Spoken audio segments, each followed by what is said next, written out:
Hi, I'm Anita Pandian, and you're tuning in to Brainstorm on Capital TV, Hypp TV channel 127.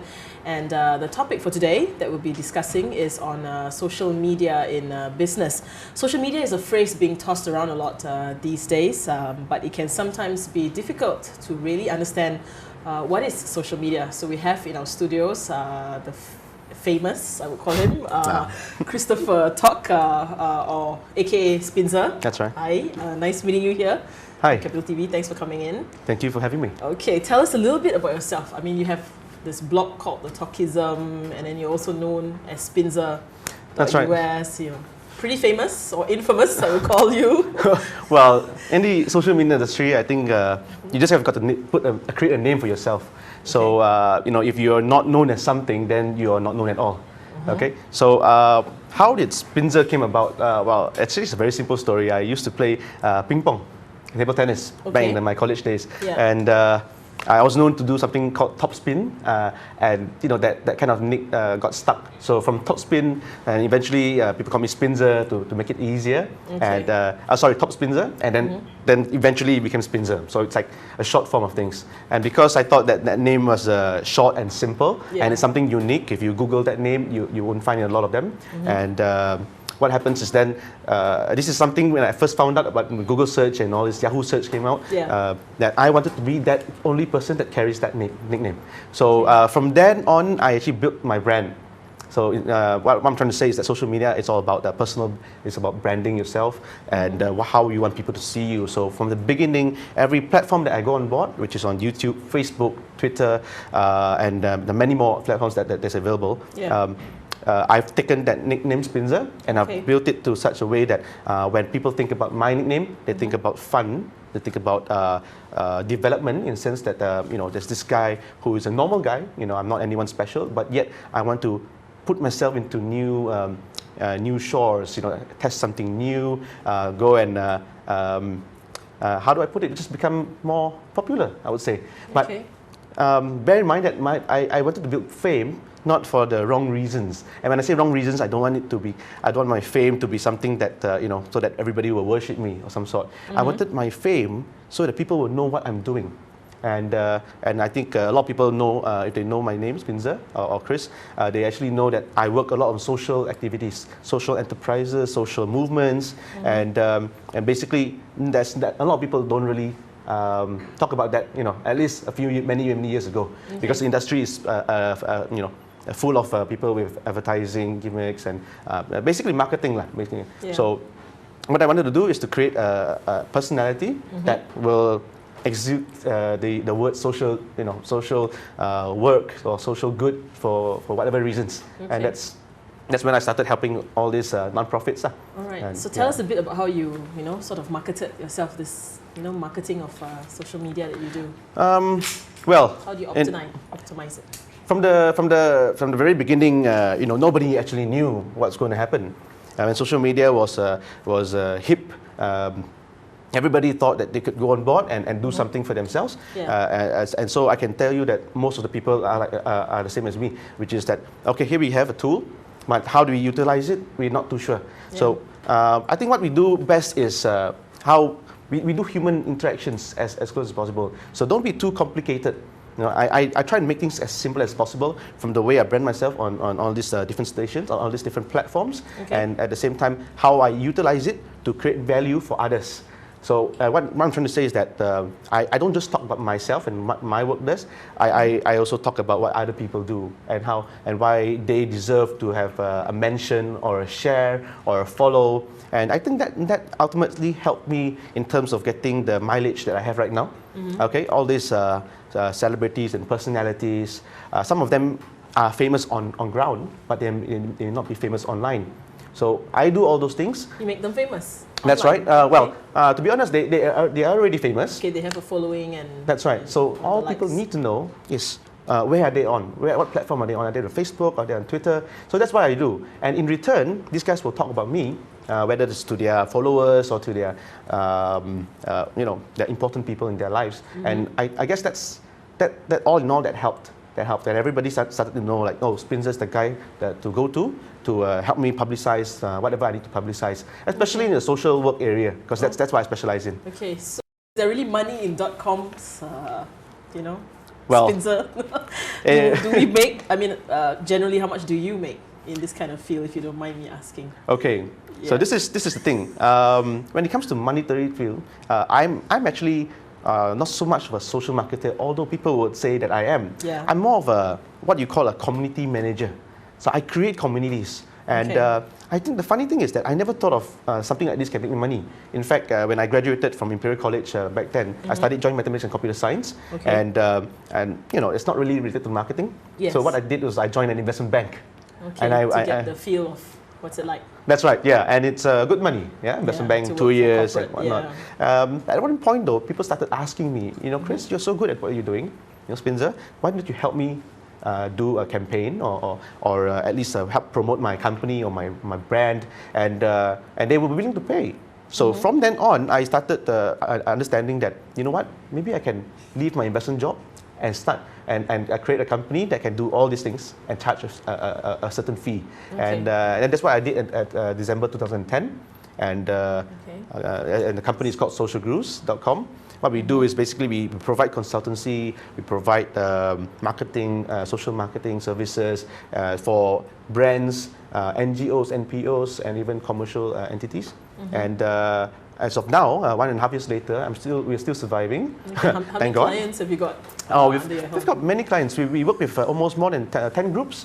Okay. And for every 2 or 3 commercial projects that we take on, we can support up to another at least two or three organizations that may not have the money to pay for a food service, for Okay. example, but they could pay for the cost. And for the manpower, it's sustainable through our other income based on the commercial interest. So Okay. YouTube videos or Facebook marketing campaigns. Ideas like this help us survive, and we definitely can earn a lot of money from there. As to how much I earn, Yeah. I can't really disclose it because I'm sure it's I like, don't think I heard from the grapevine, what, 6-figure annually? it could be a very big 6-figure, but like I said, unfortunately, I don't work on the basis of that I know marketing.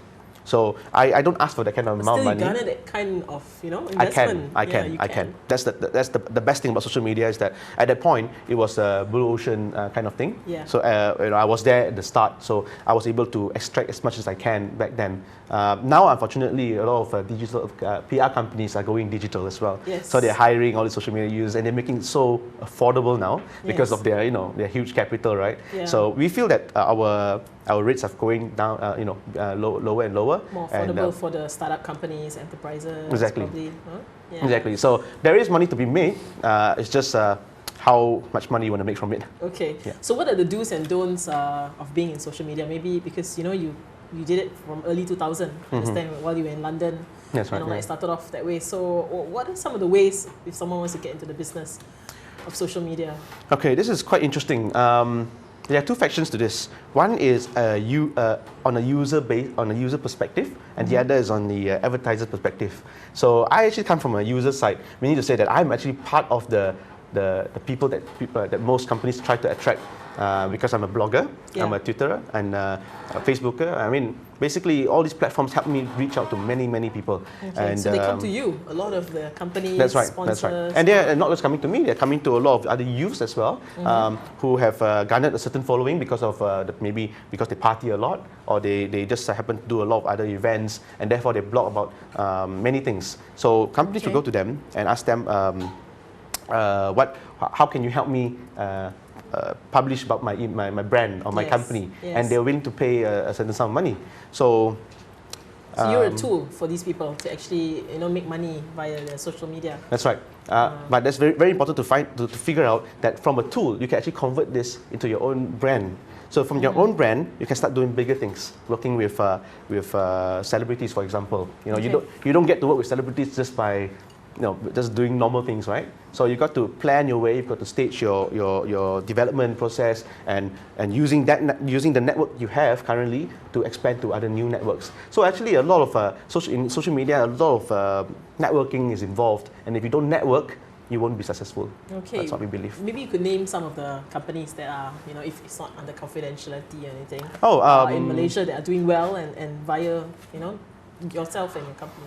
Well, let's put it this way. I think locally, there are many companies that jump on board, and some of them has actually made a lot of breakthroughs. I think one for example, is AirAsia. Yeah, yes, that's right. The ticketing and everything online and yes, with definitely. That, and how they even started something called Ask AirAsia, if I'm not wrong. They have this lady. They put a brand of a lady that's waiting for your questions. So what they've effectively done is that they don't allow people to complain on their Facebook wall, or that they discourage it, because you only get your answers if you go through the right platform. So that's a lot of companies' nightmare. Good publicity for them, and that's right. Their way of diverting that. It's every company's nightmare that people should put their bad service comments on their Facebook wall, because everybody can see that. Yeah. So they are one example of a company that has managed to do that, and this is something new. It's not that they followed some other companies. So it's very important that, again, there are many ways to solve an issue. There's no one fixed way, but you explore. Yeah. Okay. So with so many people coming on to social media, do you think this bubble will really burst, like how the .com burst in late 90s? I remember it was quite painful for a lot of people. They became instant millionaires and then, just disappeared overnight. Well, the for bubble, social media? Let's see, there's two aspects to it. There are companies that will live even without social media, right? And there are companies that is solely based on social media, and there are also the digital advertising guys who basically make their living on marketing through social media. Yeah. So and on the companies that only base themselves without using social media, I think they'll survive, and they will be there, whether you like it or not. Okay. The companies that survive purely by social media, now there's always a chance that it's not the burst, the .com bubble burst that will kill them, but the fact that there are so many other companies going on board. So your competition, your competitiveness. That's right. Competition will be the biggest area that they have to fight on before they even reach the .com bubble burst. Okay. And as far as the digital advertising guys are concerned, I think again, like I just told you, more and more people are coming in, because there's just it's a low barrier to get into this. All you need to do is know how to utilize the social media and how to solve certain issues that a normal guy wouldn't be able to do, like maybe buying Facebook ads. It's something simple, but not many people will find out how to do this. So as long as this low to barrier entry is concerned, more and more people will go in, and therefore I think the work prospects of being a digital marketer is getting less and less. But if you ask me if in totality if the .com bubble will burst, I don't think so. Because I think the social media and internet in general has become so much part of our lives. Like for me, I have two phones that I carry around with me. Yes, and so do a lot of people, I think. Exactly. I think the generation after me will have more than two phones, in fact. And it's basically because they want to create more. They want to have more avenues to access the internet and make sure that the battery is not depleting. So as we get more and more into social media, I think, and basically using internet in general, companies are finding it easier to sustain their what do you call that, their resources, like, I mean, giving you internet data, more data storage for saving your profile. I mean, take a look at your Facebook profile page. The amount of information you put inside, how much terabytes of data are they actually keeping?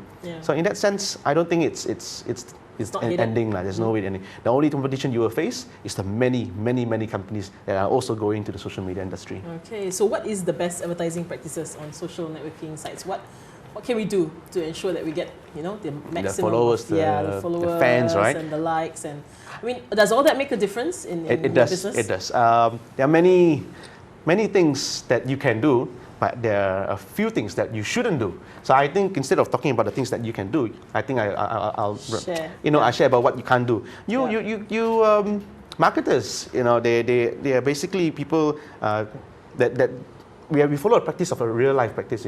So if I come to you and say, you should follow me, then you ask me, why should I follow you? So most of the marketers they just come into the social media industry, they'll go and say like us, we can do this for you, we can do that for you. But I think that's like shouting, that's like standing in the middle of a crowd and say, what, like me, follow me, I'm a celebrity, and that doesn't really work, does it? Yes. So that's what exactly you shouldn't do. You have to be a bit more.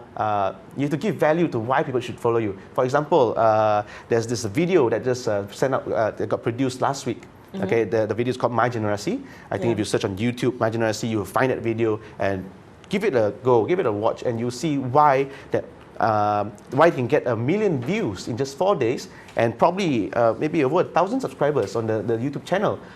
Not because these guys asked them to subscribe to my channel, but because I want to wait for the next thing that's going to come up from this guy's production. Okay, because it's so amazing and make it exciting. Exactly. So don't ask for likes and ask for follows and fans. Instead, provide values such that people will always come back to you. It's all about sustainability. It's all about being very consistent in your messaging. If I don't tweet at least one day right now, somebody would know that there's something wrong with me. So that's the kind of image that you portray already on social media. So you have to be consistent. You have to know that you're giving value to a community that you're after.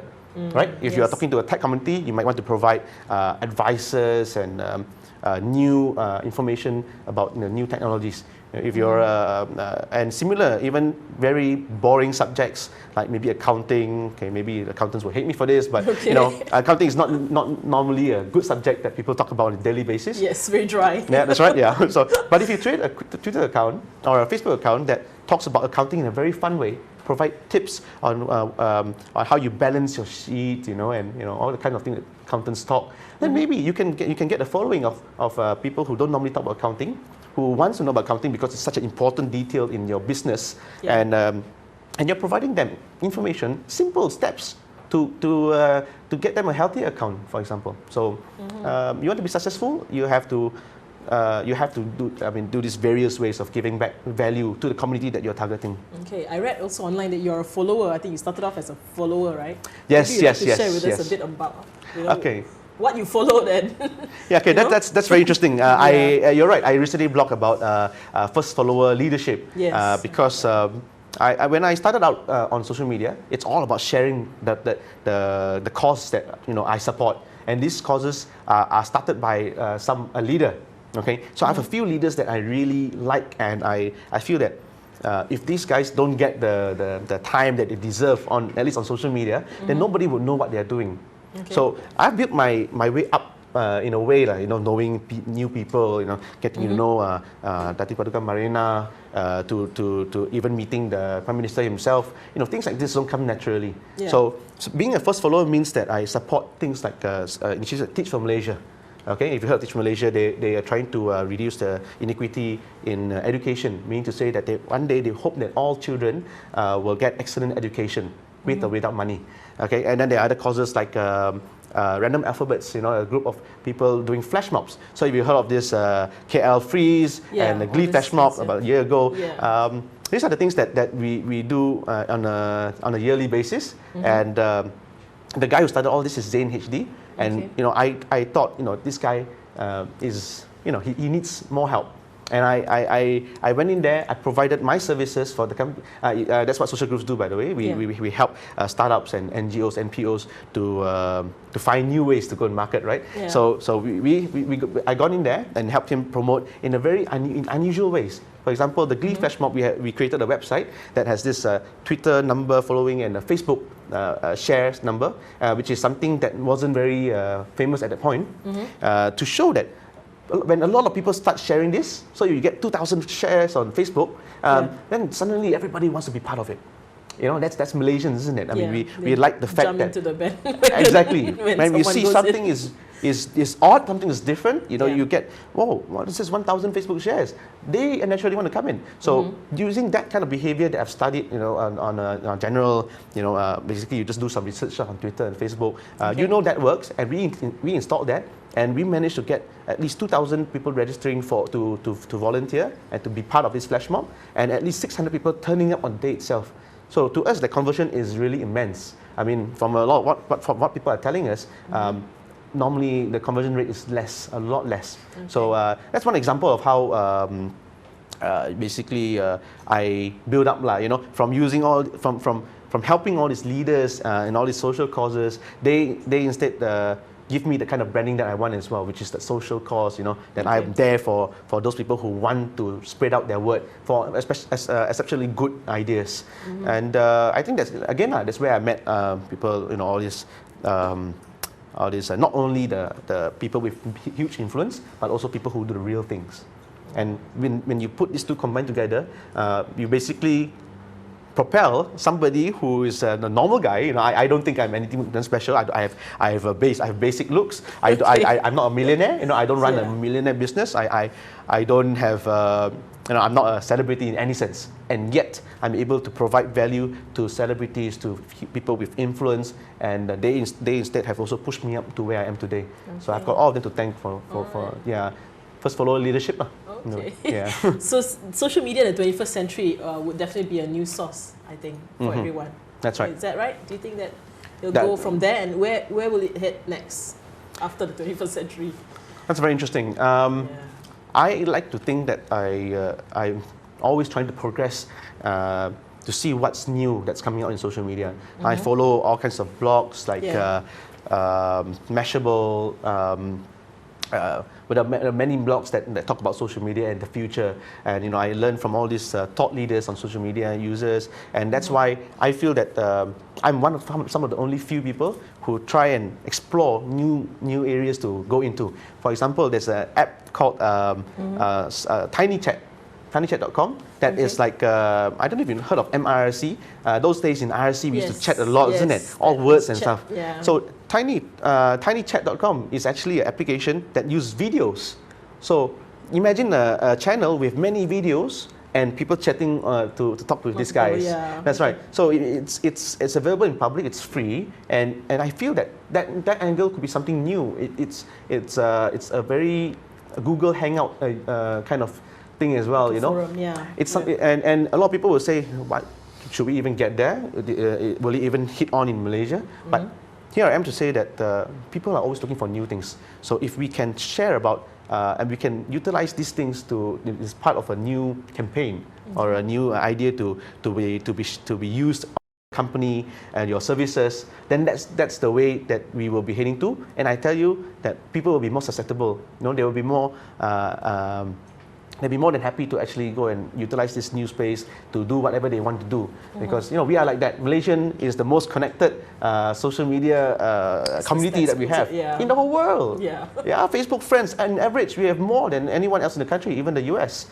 So the future of social media, at least in Malaysia, I think it's a lot more experimental, and I think people will come on board.